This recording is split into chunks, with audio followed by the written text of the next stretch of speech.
About 1 minute past time, 10 o'clock here as I'm calling in from Colorado. So I think we'll go ahead and get started, and I'll give a brief welcome, and then we'll hand it over to the team that you have joined to hear from today. So my name is Carrington Lott. I'm the Deputy Director at Systems for Action. We are a national research program office of the Robert Wood Johnson Foundation, and we fund research all across the states. All of the research projects are aiming at aligning across systems. And when we say systems, we're really referring to the public health, medical, and social service systems. So today you're going to be hearing from one of our projects that was funded back in 2019. They are located at the Washington University School of Public Health. And their project is titled Systems Alignment of Multi-Sector Agencies to Address Child Maltreatment in St. Louis. And today we are joined by Dr. Johnson Reed, and we will have commentary from Yolanda West, and I will let both of them introduce themselves a little bit more later on in the webinar. Melissa, can we go to the next slide, please?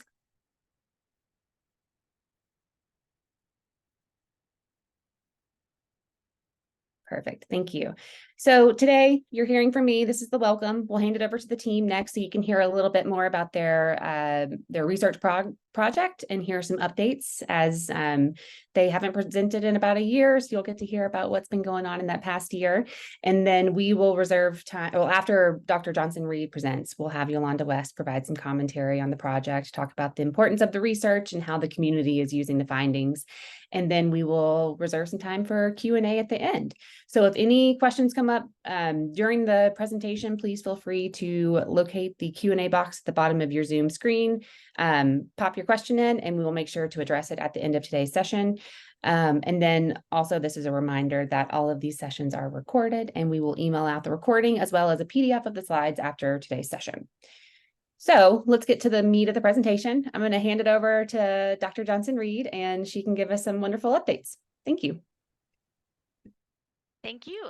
So good morning. My name is Melissa Johnson Reed. I have been a professor at the Brown School since the late 90s. I'm a professor in the School of Social Work, and I am excited to be with you this morning and very, very grateful to Yolanda West for taking time from her very, very busy day to be our discussant.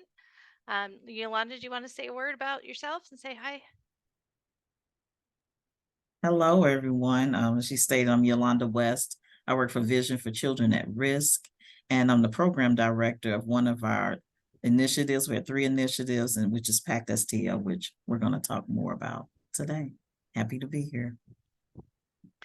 So just in case you haven't heard from us before, I'm just going to spend a very few moments on what PACT St. Louis is. I know that the title is different than our title for the RWJ grant. PACT St. Louis was actually a program collaboratively developed between many different agencies, some of us on the evaluation team and community members, and was funded by the Administration of Children and Families. The main goal of PACT St. Louis is to prevent child maltreatment, particularly recurrent child maltreatment and deeper involvement in children's division, to enhance the overall well-being of outcomes for children and families. And they did this by leveraging an existing child maltreatment prevention network, but then adding to that, making sure that public health and healthcare was included. And so it's also designed to build system capacity and make it easier for parents to access the services that they need. So just a word about the evaluation. I mentioned that there were a lot of engagement, that this was really a collaborative development of PACT St. Louis, but the implementation grant had very, very, very, very scant resources for evaluation. So we are extremely grateful to our partners in System for Action, which was really makes it possible for us to have a much more rigorous design with both formative and summative evaluation components. Trish Cole is the lead evaluator of PACT St. Louis, but we are co-PIs of the RWJ project. And here's just a smattering of the folks that have been working with us on that evaluation side. So PAC St. Louis is really a multi-component, multi-level approach. As I talk about this, you'll realize just how daunting and um, um, amazing Yolanda West's position really is. So there is a system level component. This includes community cafes, which are really designed to bring people together around problem solving and developing programming in the community. They have working groups that have developed to address certain projects, ideas that come up. There is a PAC St. Louis collaborative that includes social service sector, public health sector, and healthcare sector. There's a whole set of parent engagement that is really linked across all of these things, but we have it in the center in a column. So we have a parent advisory council. These include parents that have lived experience with Children's Division, which is our child welfare organization at some point. We have parent cafes, which are designed really around parenting information and parent child information. We have a parent mentor program that's just getting started this past year. Um, we're engaged in spreading capacity to offer the Incredible Years evidence-based parenting program. And there's also vitality cafes that are focused really on the well-being of adults. And then there's been a whole series of race equity work that we've talked about actually in past that cross-cuts all of these activities. So the evaluation to match the multidimensional nature of the program is multidimensional. We have a set of participatory evaluation activities that include group model building, which is a qualitative component of systems dynamics methods, observations at collaborative meetings, community cafes. We have a series of quantitative data collection approaches, including our collaborative surveys, which we presented some on before with network analysis, administrative data from healthcare and child welfare, and also interviews with parents. And those interviews actually are just starting now and will be completed in the spring. And then we have a set of other qualitative components that include focus groups, other kinds of interviews with agency heads, and document review. So today I'm going to talk a little bit about our successes, our barriers, and lessons learned. So one of the big successes is the growth of parent cafes. As I mentioned, parent cafes are focused on parenting and child development. They've set on 5 risk and protective factors. And from its beginning, really in December 2020 to 21, like many of you in the room, our project was heavily impacted by COVID. So that shifted our timeline a bit. But we've gone from just our organizing agency, which is Vision for Children at Risk, hosting parent cafes, to 1 additional partner last year and 3 additional partners this year. It started at the modest 1 cafe per month. Now we've moved on to 2 cafes per month. And we have now served 400 unique participants in these cafes, and their average satisfaction and learning scores have all been above 3 on a 4.0 scale. So the cafes are really spreading across the community. We also have vitality cafes, as I mentioned. So these are really focused on the well-being of parents and cover the topics listed in front of you. We have seen similar expansion of vitality cafes from that initial 1 per month to now 2 per month. And we now have cafes that are focused on parents. We now have a cafe that's focused on males and fathers. We've had about 80 unique participants in these cafes, again, with high ratings in satisfaction and learning. And we're excited to note that starting in November, we'll be offering 3 vitality cafes a month. Along with the growth of the parent cafes has been a real growth in parent engagement. I mentioned earlier on that we have a parent advisory council, but goes way beyond just a group of parents that PAC St. Louis goes to and says, here's what we're thinking about. What would you like? They are really integrated into the core of leadership. So not only are parents participating more in cafes, but they're also engaged in leading them, and they're beginning to participate more. So these are voluntary. So you could drop in for one and not come back. We're seeing now a core group that are regularly attending these cafes and are getting to know each other and also getting more engaged in the collaborative. So our parent advisory council also participates in the community cafes. They're really integral in terms of developing ideas about how to make things better. So, for example, one of the projects they engaged with was developing a revised and much more user-friendly Know Your Rights brochure for parents who come into contact with child welfare. They are now heavily engaged with PAC St. Louis leadership on the development of a public awareness campaign designed to prevent child abuse and neglect. They are taking on leadership roles. So 71% of the Vitality Cafe hosts are now parents.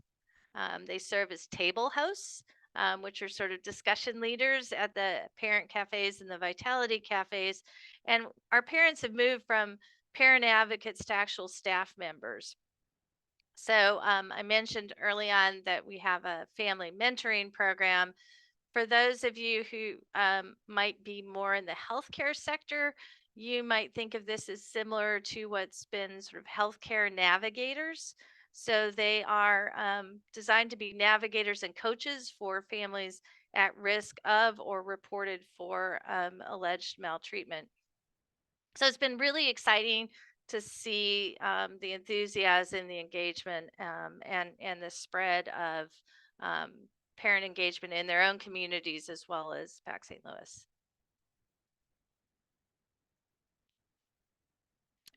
One of the goals of PAC St. Louis was to increase the capacity for offering evidence-based parenting in the community. They did this in a very collaborative way. So they identified two potential evidence-based parenting programs, Triple P and Incredible Years, worked with the parent advisory and decided that Incredible Years was the best fit. The VCR has now hosted Incredible Years curriculum training for 13 individuals across 6 agencies. They have run one Incredible Years full session now, and they're about to start not only a second session of the regular Incredible Years, but are going to be hosting an Incredible Years program focused on Spanish speaking participants.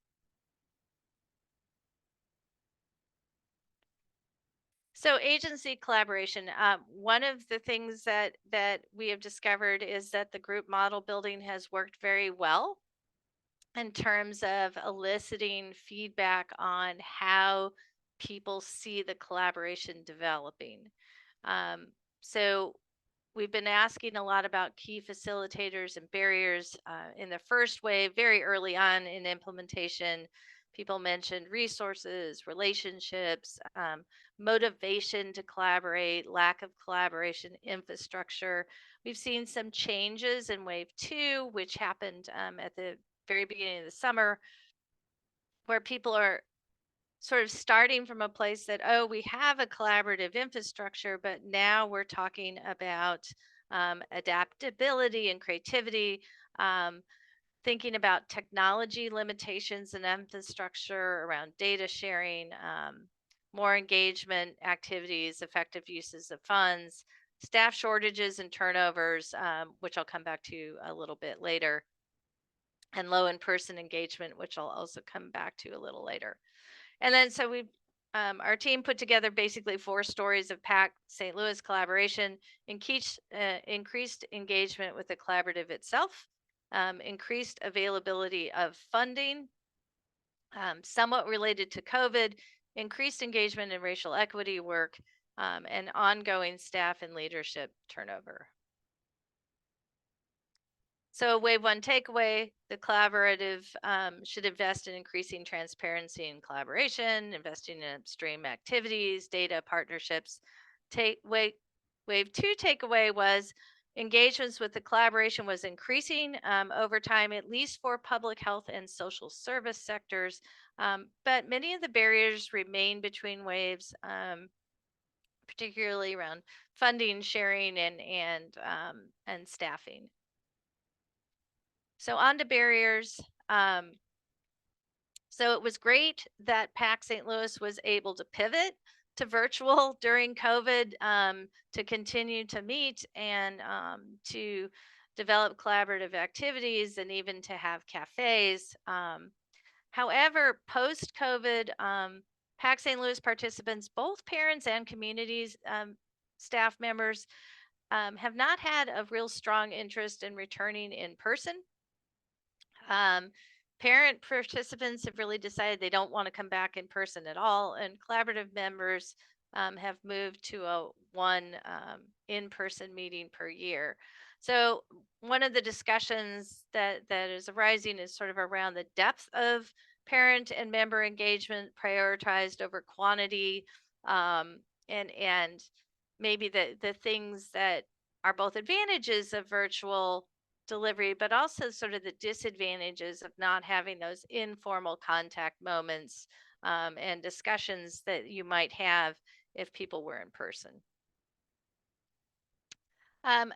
Another post-COVID issue that really had its origin in COVID, there's been a great deal of staff turnover and open positions. This has occurred across agencies, and I'll especially focus in a minute on our children's division.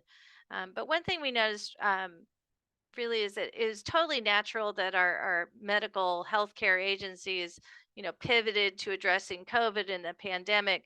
But post pandemic, that is the one group in the collaborative that really has not re engaged. We're seeing our public health and our social services folks and our behavioral folks there, but not so much our healthcare agencies. Also, although our partner agencies are still engaged, which is wonderful, many of our collaborative members are sending brand new or different representatives now, which from the evaluation side perspective poses some challenges in terms of understanding collaborative change from the perspective of the individual, since many of the individuals who are now coming to the meetings don't have the historical context. So I mentioned staff turnover.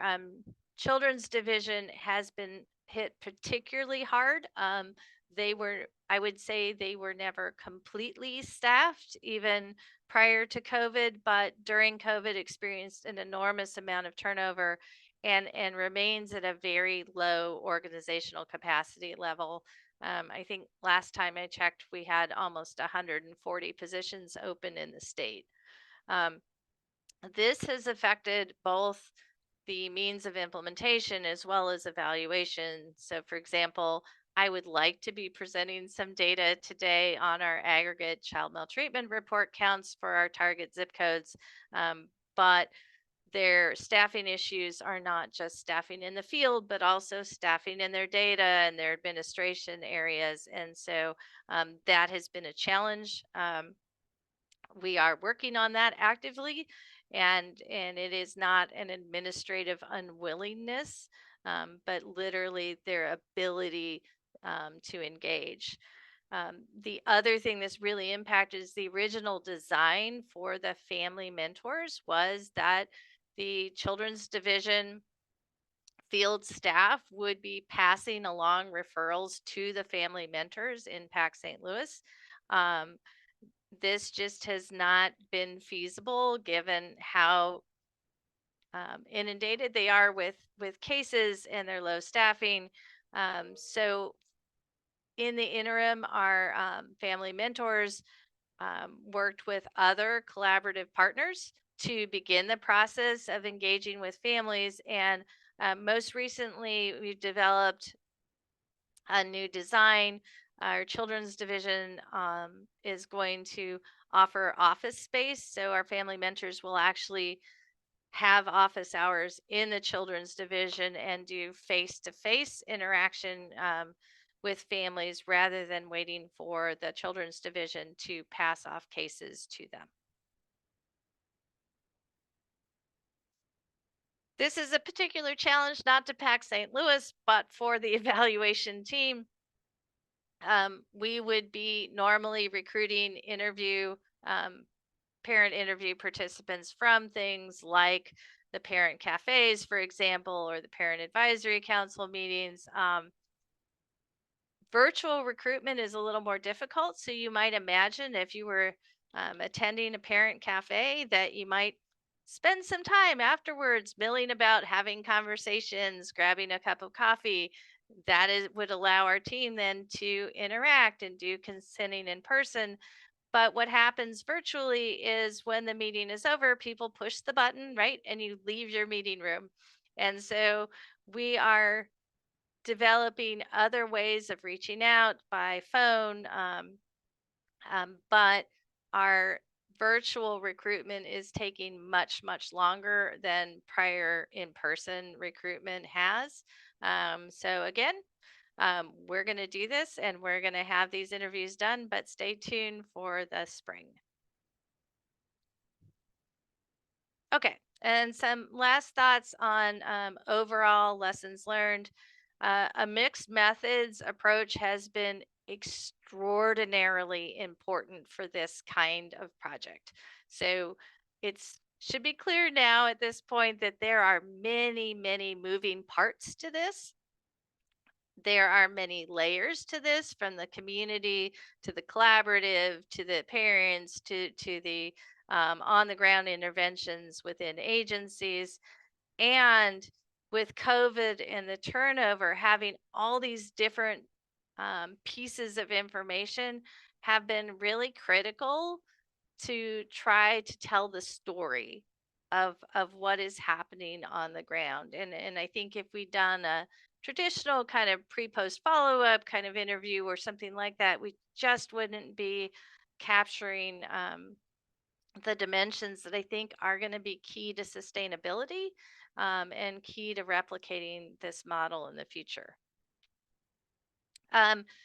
Already mentioned, we're still trying to figure out how to overcome some challenges to reluctance to come back in person, and sort of working on that and talking to people about that, and interested in thoughts about that. We're providing value in collaborative participation. So the collaboration has stayed strong, which is kind of amazing despite all the turnover. I really want to credit VCR and Yolanda and the folks there in their outreach and their work with people and the trust building. I think that has been an essential part of this.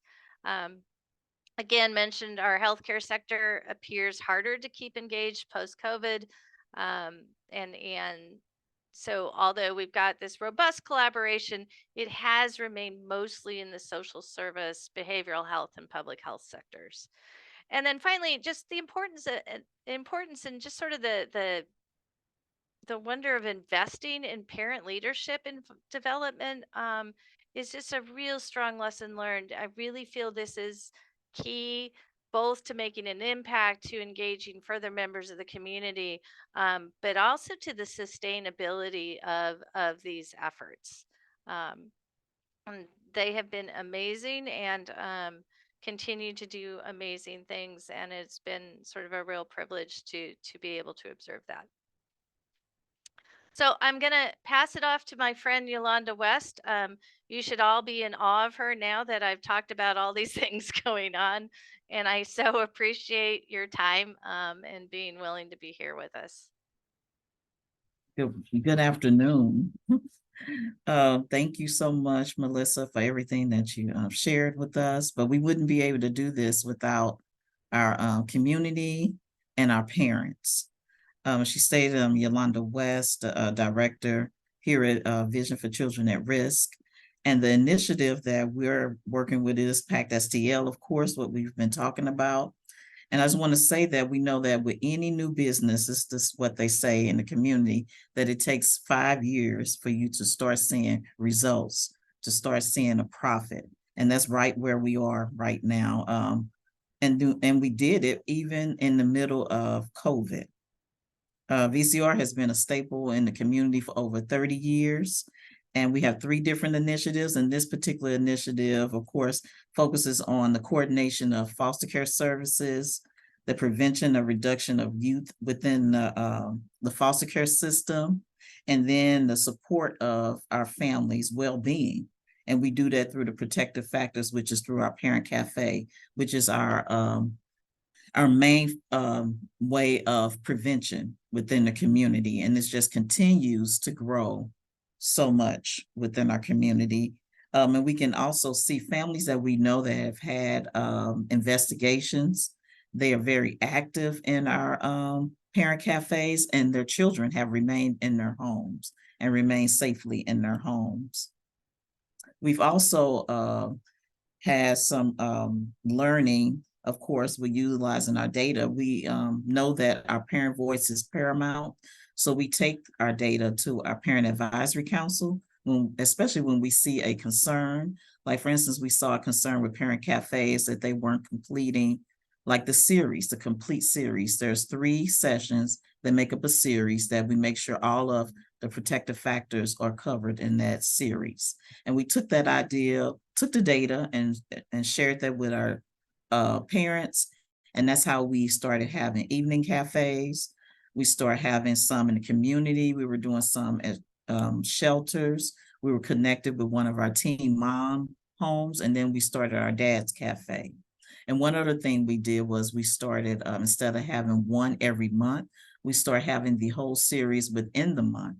And then we saw our completers, that number started to rise. Where we only had 1, we started seeing we have at least 11 to 12 that completed a series. Our parent cafes are always full. We're looking at least 30 participants at a cafe. So we're always looking at growing and doing things a little differently. They've grown within our community partners also. We're seeing more community partners want to be trained and offer it to their families. We're involved in the school systems now. We have a community cafe that's going on in our hospital settings. So we're really growing in that area. One other thing we started doing too was outreach to community partners. Like, we actually do what we call field trips, and we go to the community partners. We try to meet people exactly where they are. So we continue to be flexible, not only with our families, but with those community partners, because of COVID, they also experienced a lot with staffing, lack of staffing, and with technology issues, just like our families did. So we're trying to meet everybody where they are. And what that led to also in our community cafes, I think Melissa mentioned about our Know Your Rights brochure. Families didn't understand their rights, their how to do a grievance. So we, along with our children's division here, did a update to the Know Your Rights brochure that we can utilize and put within the community, put into areas where families are frequenting, so they can know exactly what the rights are if they receive a hotline. Another thing that is happening too is a public awareness campaign. Our families are very involved in that. They're actually part of the video that'll be seen later on about, not later on here, but later on in the community about prevention. What does prevention look like? What does Vision for Children at Risk offer? And what did they offer to them to help their families stay safe within their community? And one other thing I think is special about our program too is that our actual family engagement specialists are people with lived experience. Who better to work with families who are going through these challenges is someone who actually has overcome the challenges. So on all levels, we make sure that family is paramount and that their voice is always heard, is shared, and is utilized within our decision-making in all levels.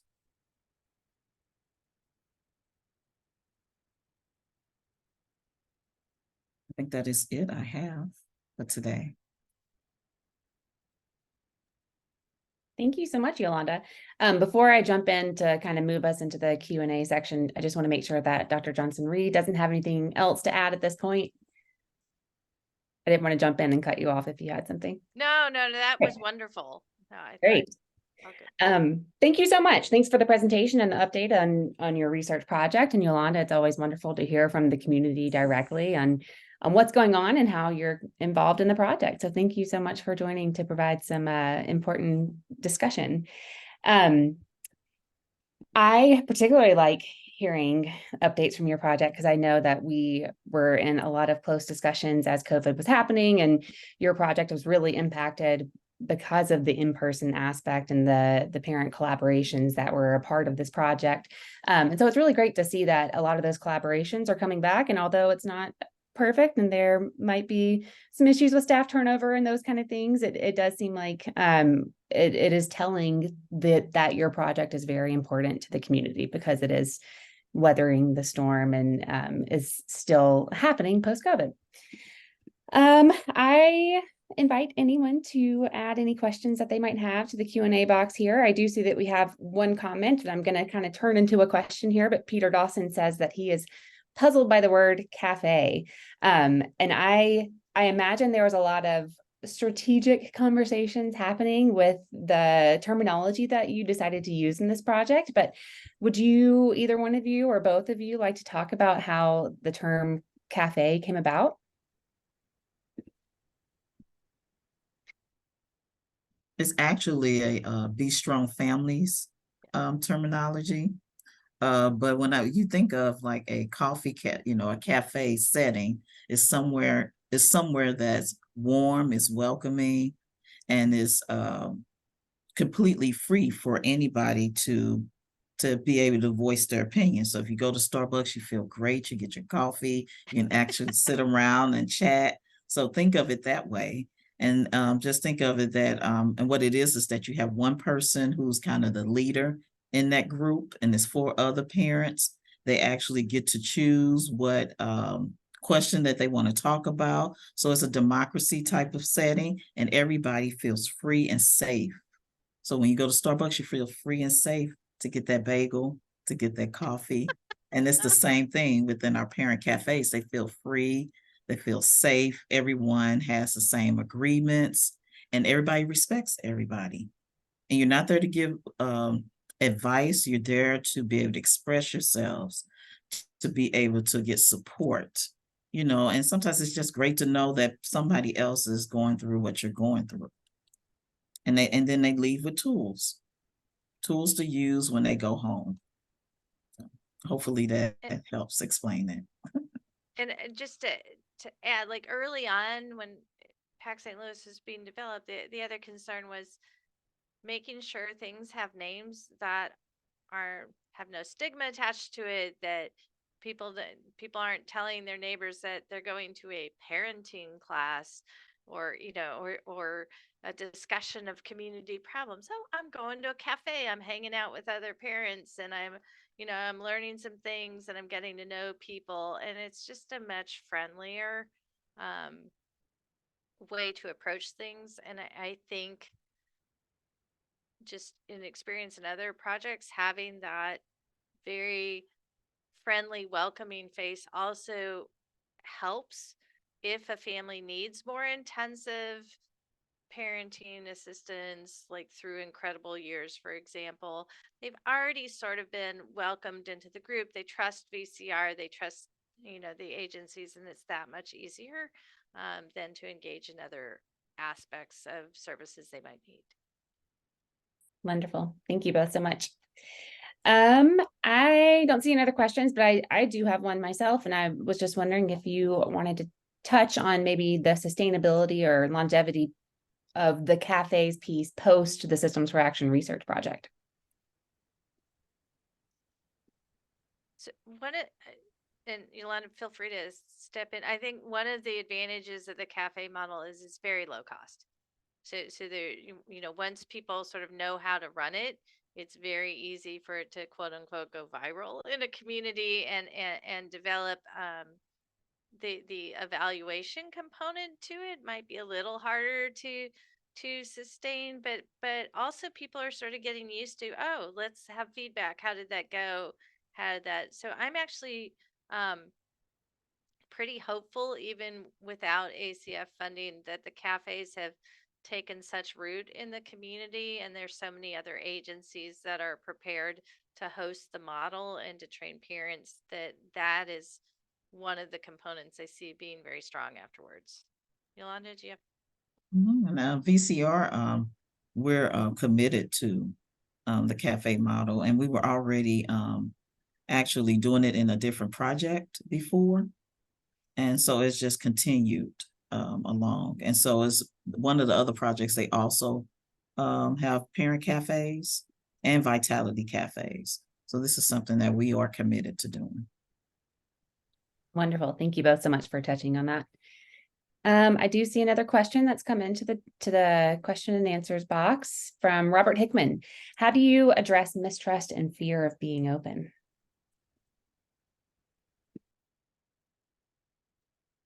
And would that be probably within the cafe or just probably in general? I'm gonna guess he means within the cafe, but Robert, if you want to type maybe what you're referring to specifically, and if you want to go ahead and start addressing that about just the mistrust and fear within the cafes, and if he wants you to expand, then we can address that. Both, he says. Thank you, Robert. I would say first, within the cafe, because a lot of people have a relationship with Vision for Children at Risk already. So building that relationship helps someone come into the cafe and feel safe. A lot of times, some of the other participants is word of mouth. We know that that's how a lot of things grow, is through word of mouth, that they already have somebody in there that they trust. But we also have made it where the agreements are something that everyone agrees to. And if you, and they can have input in it, it's something that they develop. Another way that we probably build that is that we have we can have a safe room. Like if someone is feeling nervous or they're feeling a little stress, and we say this in the beginning, that they can go into a separate room away from everyone, and they can actually have a conversation with myself or one of the other members of the team. And another way that we can help build that too is that that they don't have to talk. It's nothing forced. It's all voluntary. If you don't feel comfortable saying anything, you don't have to say anything. And we address that at the very beginning, and we reiterate it as we go throughout the whole cafe. Now, with the program, the way we build it is that we do it at their pace. They only have to expose whatever information they want to expose with us. It is a volunteer program. My staff, they're comfortable with telling their own stories. And I think that helps a lot of times. Once a family hears that, they're not alone, then they're able to express themselves to that particular person. And we let them know that confidentiality is first. I think another key that Yolanda mentioned is sort of that addressing social isolation. Once somebody comes and feels a member, feels a part of something and starts engaging with other parents, I also think there's sort of a social context to this separate from parenting, and that's inviting. And whereas initially startup was, advertising, marketing, really now it's word of mouth. So really the parents themselves are the people that are inviting other parents to come. And another thing my staff does, they do a follow-up. Yep. So I ask that once we do a cafe, especially with a new person, that might have brought up something from the past or whatever. So let's just follow up and just make sure people are safe and they're okay. And I think just building that rapport and building that relationship, we know can go a long way with the family. Absolutely. I love the adaptability of the cafes where you're really listening to what the parents want and making it a place that they want to come and engage. And it's something that they feel safe in doing that. And Robert also mentioned here, he's also talking about the real life struggles of parenting, which it sounds like you also address that in the cafes. And I think one thing I picked up on that you said was that the people running the cafes that you're working with are also very open and vulnerable about their stories and struggles. And I think that goes a long way with inviting others to share their stories. Yeah, and a lot of people know that the room hosts are actually our parents. Right. So it's peer to peer. So I think that just makes a big difference. It's not a professional running the complete cafe. And I gotta say, the other thing I like about the model is also the vitality cafes. Do a lot sometimes around parenting, the parent child relationship and those things, which is really important. But sometimes we forget that adults also need self care and ways to move forward in their own lives. And so the vitality cafes are other places to talk about dimensions of people's lives that may not just be specific to the parent child interaction. And I think oftentimes that's missing from some of our parenting cafes. And then there's that other level of engagement. Well, you've done this and you've done this. You can also come to these community cafes and talk about issues in your community and what you want to do. And so there are lots of opportunities to engage, and people can increase that engagement as they wish. And so I think that is empowering. Absolutely. Thank you. I am going to move on to a question from Kiara. I hope I'm saying your name right. What are the methods used to recruit people to the cafes and separately to the parent advisory councils? For the cafes, we do advertising, we do flyers within the community. I think we mentioned earlier, a lot of times it's word of mouth. We do with our community partners, we send flyers to them. It's really a lot of word of mouth. The community partners are very big in inviting families also, and that we do that. I said we go and we meet our community partners where they are. So we go and introduce the program. We do presentations within the community. We do community fairs where we advertise cafes, vitality cafes. Now for the Parent Advisory Council, it's a little different. After we see involved, engaged families within our different services, then we will invite them to be a member of the Parent Advisory Council. Thank you. I see one more question here from Jennifer, and I imagine with so much input that you get from the parents that are participating in the cafes that they also help kind of guide the discussions that you have. But do you have anything else to add about maybe selecting some of the questions and discussion topics that you have at the cafes? Well, Be Strong Families provides a deck for the questions that we're to cover. And they're all dealing with the protective factors. But what we do is we have to have a theme for the actual cafes, and that's where we get the input for the families. They tell us like what they want to be covered. If it's finances, I'm really having problems with my finances, then we might come up with a cafe themed around finances. So, but the actual questions are already scripted through Be Strong Families. Thank you. Another question came in about what outcomes were you able to measure of the cafes in addition to satisfaction? So there's a set. So after every cafe, there is a quantitative survey. It has both knowledge and satisfaction questions that are sort of specific to the theme. So that's done every single time. And then there's the feedback that the family engagement or parent mentor staff get from talking to people. And then we have the interviews coming, where we're actually going to be doing a combination of open-ended and some well-being and parenting and stress measures as well for participants compared to not. We just don't have that data in particular yet. Yolanda, do you want to, did I miss anything? I don't think you missed anything. Great. Okay. I don't see any more questions. I'm going to give another second here if anybody wants to add any into the chat. But in the meantime, I am going to thank you both for joining us today to give us a great update on what's going on in your project. And we look forward to continuing to follow along with you as your project is wrapping up in the next year or so. I don't see any other questions. We have So a few announcements. we do have a few announcements if we could move to the next screen.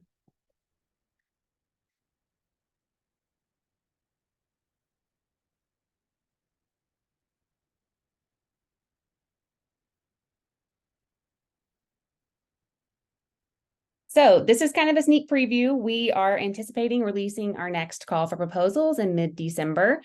We have not made any official announcements yet, and we will be sending out lots of information when it is official. But this project is one that answered to a call for proposals that we released in 2019. So if you have an innovative way of aligning these systems, the medical, social, and public health systems, then be on the lookout for our announcement about our upcoming call for proposals. Next slide, please. And as one of the activities as a Systems for Action grantee, you do present occasionally in this Research in Progress webinar series that we have bi-weekly, and you get to hear from the projects themselves at the very beginning, middle, and the end stages of their project. So in this ongoing series, we do have 2 upcoming presentations from some other grantees that we have. We have the Virginia Commonwealth University presenting on using global budgets of multi-sector teams to align systems in Vermont on November 1st. And then we have our Coeur d'Alene tribe presenting on tribal care coordination, a dashboard project. So both of these will be linked and sent out in the PDF that we will send after today's session, and you can register and join us then. I think that's all we have for announcements. Yes. Thank you so much for joining us, and we hope you have a wonderful rest of your day.